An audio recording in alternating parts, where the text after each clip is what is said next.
Terima kasih atas kesempatan yang diberikan kepada kami, keluarga Anggrek Merah.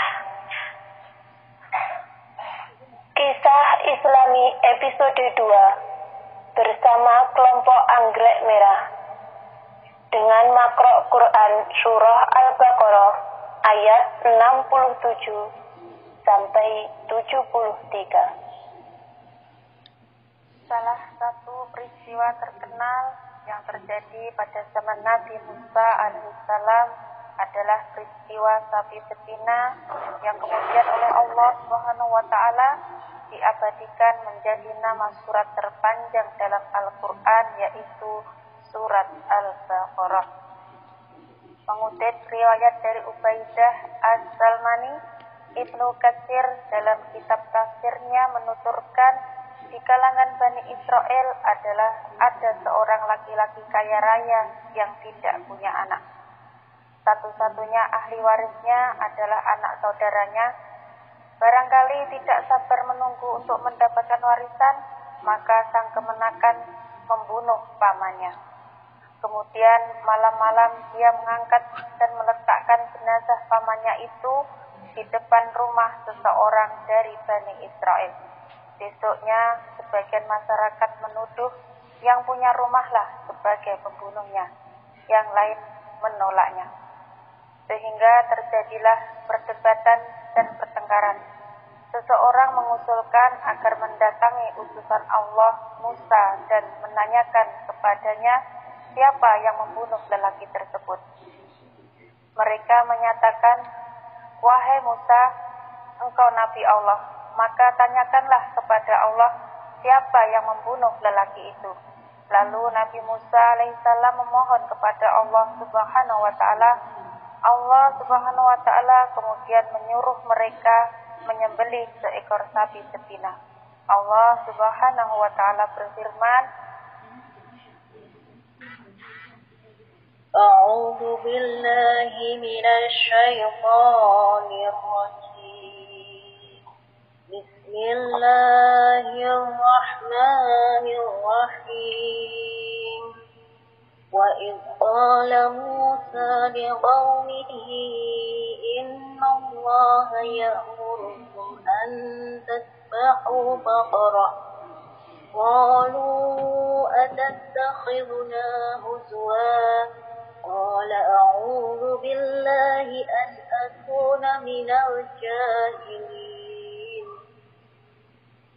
Dan ingatlah ketika Musa berkata kepada kaumnya, "Sesungguhnya Allah menyuruh kamu menyembelih seekor sapi betina." Mereka berkata, "Apakah kamu hendak menjadikan kami buah ejekan?" Musa menjawab, "Aku berlindung kepada Allah agar tidak menjadi salah seorang dari orang-orang yang jahil." Quran Surah Al-Baqarah ayat 67. Mendapatkan perintah untuk menyembelih sapi betina, mereka langsung memberikan reaksi negatif. Mereka menuduh Musa mempermainkan atau mengolok-olok mereka. Barangkali dalam pikiran mereka, apa hubungannya mencari sang pembunuh dengan menyembelih seekor sapi betina? Sekalipun sudah banyak peristiwa hebat-hebat dan luar biasa mereka lalui bersama Musa, tetap saja Bani Israel itu belum mempercayai Musa sepenuhnya. Menerima tuduhan mengolok-olok, Musa berlindung kepada Allah agar tidak menjadi orang jahil, karena orang jahillah yang suka mengolok-olok orang lain. Musa berkata, "Aku berlindung kepada Allah agar tidak menjadi salah seorang dari orang-orang yang jahil." Dipilihnya sapi untuk disembelih bisa kita hubungkan dengan peristiwa penyembahan sebagian dari Bani Israel terhadap patung anak lembu yang dibuat oleh Samiri. Untuk mengikis habis sisa-sisa kultus terhadap sapi dari hati dan pikiran mereka, maka mereka diperintahkan untuk menyembelih sapi. Sebenarnya dengan mudah mereka bisa mencari seekor sapi mana saja lalu menyembelihnya sesuai perintah Allah yang disampaikan oleh Musa. Tetapi mereka malah bertanya lagi tentang sifat sapi yang akan disembelih itu. Allah Subhanahu wa taala berfirman, Bismillahirrahmanirrahim. Qalu ud'u lana rabbaka yubayyin lana ma hi. Qala innahu yaqulu innaha baqaratun la faridun wa la bikr. Awanun baina dhalik. Faf'alu ma tu'marun. Mereka menjawab, mohonkanlah kepada Tuhanmu untuk kami, agar dia menerangkan kepada kami, sapi betina apakah itu? Musa menjawab, sesungguhnya Allah berfirman bahwa sapi betina itu adalah sapi betina yang tidak tua dan tidak muda, pertengahan antara itu. Maka kerjakanlah apa yang diperintahkan kepadamu. Quran Surah Al-Baqarah ayat 68. Perhatikan kembali kalimat yang mereka gunakan, mohonkanlah kepada Tuhanmu. Seolah-olah Allah Subhanahu wa taala itu hanya Tuhannya Nabi Musa semata, bukan Tuhan mereka juga. Penggunaan kalimat kamu bukan kita atau Tuhan saja menunjukkan masih berjaraknya hati mereka dengan Tuhan. Setelah dijelaskan sapi yang akan disembelih adalah sapi yang tidak tua dan tidak muda, apakah mereka langsung mencarinya? Ternyata tidak. Mereka malah tanya lagi warnanya apa. Allah Subhanahu wa taala berfirman, Bismillahirrahmanirrahim. Qalu ud'u lana rabbaka yubayyin lana ma launuha. Qala innahu yaqulu innaha baqaratun shukra'u faqi'un launuha. Innahu baqaratun shukra'u faqi'un launuha tasurrun nazirin.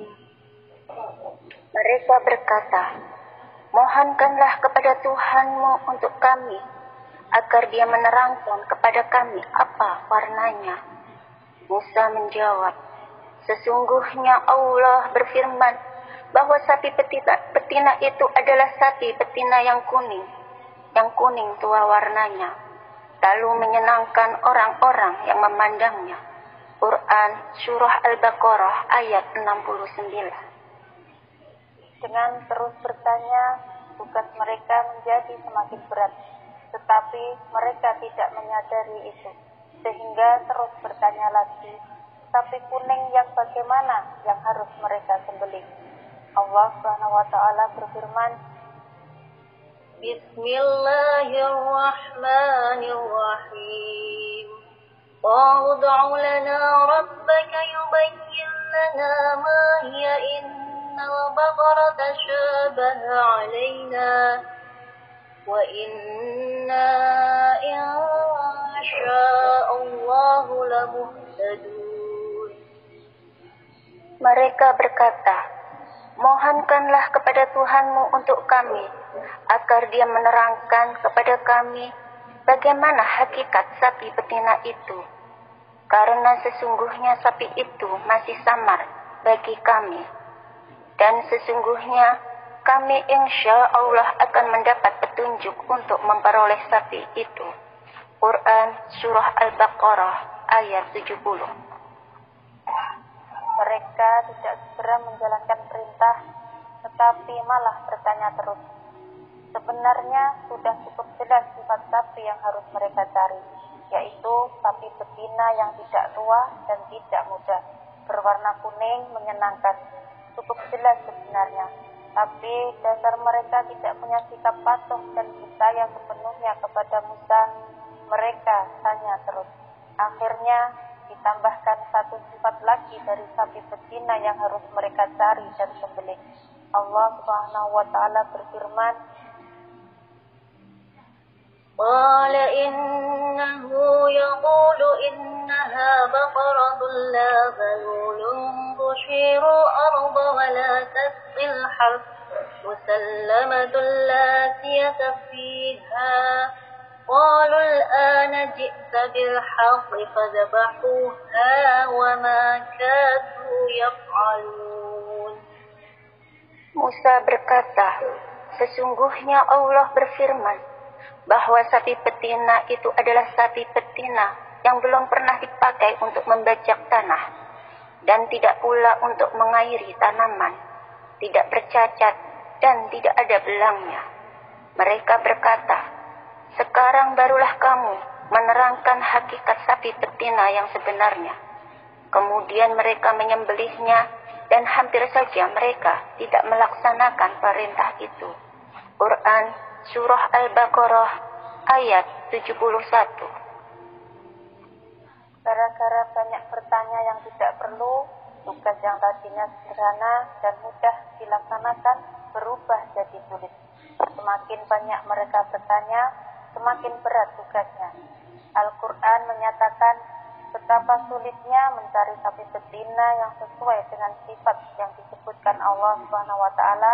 Hampir-hampir mereka tidak dapat melaksanakan perintah itu. Pelajaran penting bagi kita sekarang ini untuk tidak meniru sifat buruk Bani Israel ini. Bertanya karena tidak tahu boleh saja. Bertanya untuk minta penjelasan lebih lanjut terhadap hal yang samar-samar tentu juga tidak dilarang. Tetapi mempertanyakan sesuatu yang sudah jelas seperti pertanyaan Bani Israel tentang sapi betina itu tentu akan mempersulit diri sendiri. Setelah menceritakan perintah menyembelih seekor lembu betina yang disampaikan oleh Musa kepada Bani Israel, dan bagaimana Bani Israel banyak tanya tentang sifat sapi yang disembelih itu, barulah Allah Subhanahu wa Ta'ala menyebutkan latar belakang kenapa perintah itu diberikan, yaitu untuk mengungkap kasus pembunuhan yang terjadi pada waktu itu.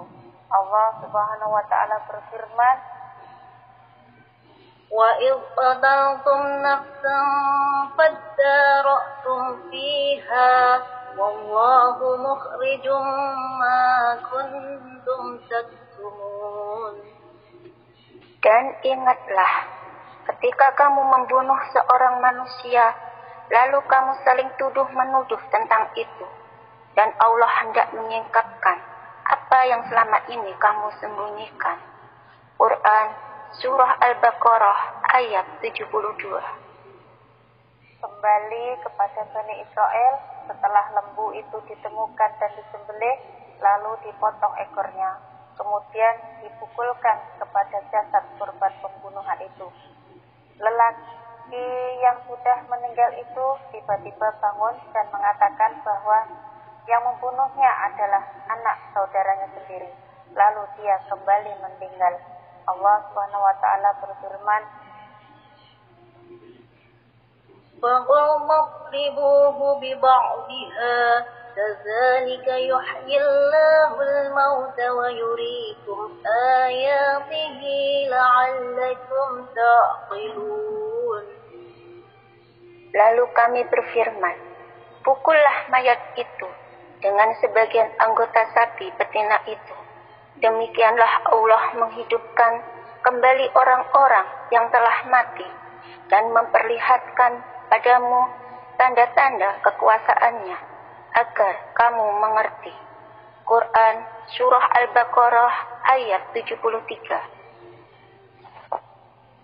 Demikianlah Allah Subhanahu wa Ta'ala memperlihatkan kekuasaannya menghidupkan orang mati. Ayat ini menjadi salah satu bukti di samping bukti-bukti lain bahwa Allah Subhanahu wa Ta'ala akan menghidupkan kembali seluruh umat manusia di akhirat nanti. Wallahu a'lam bishawab. Wa akhiran, wassalamualaikum warahmatullahi wabarakatuh.